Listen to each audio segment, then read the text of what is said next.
So this is currently our Fadal 8030. Sorry for all the noise. We cut aluminum extrusions here, so you'll hear a lot of screeching in the background. The general condition of the machine, go up from here.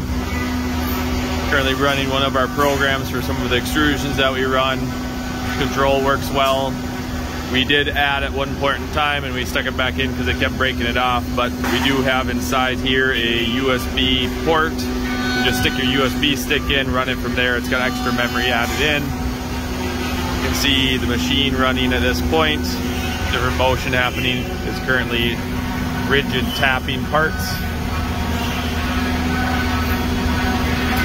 It does have a 10,000 RPM spindle, which we do use pretty much all the time. Also, if you notice on here, we are not running flood coolant. There is no flood coolant on this machine, but there is a mist coolant system up here with hoses that come down. That is code activated within the machine. We're currently doing a tool change.